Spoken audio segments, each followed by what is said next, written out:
নায়ক নায়িকাদের মধ্যে মতবিরোধ নতুন কিছু নয়। বিশেষত নায়িকাদের মধ্যে এই ধরনের দ্বন্দ্ব মাঝে মধ্যেই প্রকাশ্যে চলে আসে সমাজ মাধ্যমে। এবারও তার ব্যতিক্রম হলো না। সম্প্রতি অভিনেত্রী শ্বেতা ভট্টাচার্যের একটি সাক্ষাৎকার ঘিরে বিতর্ক দানা বেঁধেছে।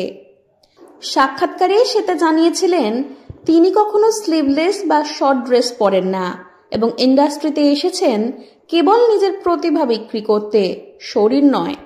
এই মন্তব্যকে কেন্দ্র করেই ক্ষোভে ফেটে পড়েন অভিনেত্রী সৌমি পাল। সমাজ মাধ্যমে নাম উল্লেখ না করে স্পষ্টভাবেই শ্বেতাকে নিশানা করেন সৌমি।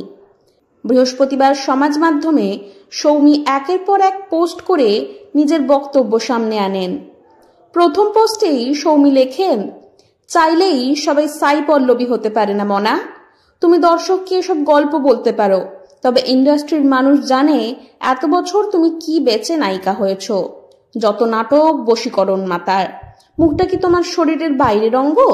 এরপর আরো একটি পোস্টে সৌমির বক্তব্য, আমি শুধু এটুকু বলতে চাই যে পোশাক কারোর চয়েস হতে পারে, চরিত্র নয়। আর কেউ সোকল্ড প্রচন্ড ভদ্র পোশাক পরে মানে সে খুব চরিত্রবান, আর যে একটু ফ্যাশনেবল ড্রেস পরে তার চরিত্র খারাপ, সে ড্রেসের জন্য কাজ পাচ্ছে, এই ধারণাটা ভুল। এখানেই থেমে থাকেননি সৌমি। তিনি আরো বলেন, আমি এত বছর ধরে কাজ করেছি, তাতে আমার কলিগরা জানে আমি কেমন।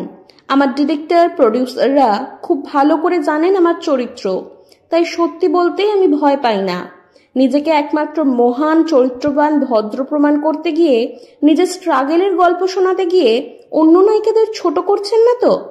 তবে বাংলা ইন্ডাস্ট্রিতে আমার প্রচুর নায়িকা বান্ধবী বোন আছে যারা ফ্যাশনেবল ড্রেস পরা পছন্দ করে।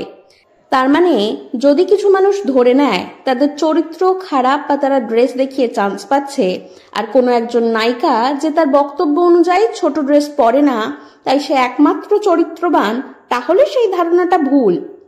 যদিও সৌমি কোথাও সরাসরি শ্বেতার নাম নেননি, তবু নেটিজেনরা খুব সহজেই বুঝে গিয়েছেন তিনি কাকে আক্রমণ করেছেন। কেন হঠাৎ করে শ্বেতাকে নিয়ে ক্ষুব্ধ হলেন তিনি, সেই প্রশ্ন ঘুরছে সোশ্যাল মিডিয়ায়। তবে কটাক্ষের জবাব দিতে গিয়ে সৌমি স্পষ্ট জানিয়েছেন নিজের সত্যিটা প্রকাশ্যে বলতে তার কোনো ভয় নেই। অন্যায় মনে হলে মুখ খোলাই তার কাছে স্বাভাবিক।